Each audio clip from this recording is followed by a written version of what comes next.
வணக்கம் நண்பர்களே, உங்களுக்காக பிவிசி டேப்போட உதிரி பாகம் பார்ட் 1 வீடியோ தந்திருக்கிறேன் நண்பர்களே. இந்த வீடியோவில் பார்த்தீங்கன்னா, பிவிசி டேப்போட உள்ளே இருக்கிற உதிரி பாகங்களை தனித்தனியாக ஒரு சார்ட்டில் அப்டேட் பண்ணி அதோட நேம்களையும் அப்டேட் பண்ணியிருக்கேன் நண்பர்களே.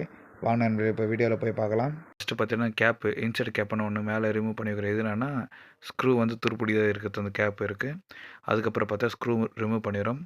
ரிமூவ் பண்ண பிறகு என்ன பண்ணுறோம், இந்த கைப்பிடிக்கு வந்து என்ன பேருனா ஹேண்டல்னு பேர். அதையும் நம்ம எடுத்து தனியாக வச்சுக்கிறோம். அது கீழே பார்த்தா கிளான் நெட்டு ஸ்பேன்ட்ரால் நம்ம ரிமூவ் பண்ணிக்கிறோம். ரிமூவ் பண்ண பிறகு பார்த்தீங்கன்னா அதில் கேட்ரேஜ், ஹேண்டில் கியர், ஓரிங்குன்னு சொல்லிட்டு 3 டைப் அதில் இருக்குது நண்பர்களே. அதன் பிறகு பார்த்தீங்கன்னா அதுக்குள்ளே இருக்கிற உதிரி பாகம் நம்ம ரிமூவ் பண்ணுறோம். அதில் பார்த்தீங்கன்னா ஸ்ட்ரீமு, ஓரிங்கு, ஸ்பிண்டல் சொல்லிட்டு 3 டைப் இருக்கும். அதுலேயும் நம்ம என்ன பண்ணுறோம், ரிமூவ் பண்ணும்போது பார்த்தீங்கன்னா போனட்டு, ப்ளூ சீல்னு இரு பகுதியில் இருக்குது நண்பர்களே. லாஸ்ட்டாக பார்த்தோன்னா டேப்போட பாடி அவ்வளோதான் நண்பர்களே. இது போல் டேப்போட இப்போது உதிரி பாகங்களை பற்றி போட்டிருக்க நண்பர்களே. நெக்ஸ்ட் வீடியோவில் பார்த்தீங்கன்னா டேப்பில் வர சிறு சிறு குறைகள் எப்படி சரி செய்யலாம் அப்படின்ற மெத்தடில் அடுத்தடுத்த வீடியோ நான் அப்டேட் பண்ணுறேன் நண்பர்களே. தேங்க்யூ நண்பர்களே.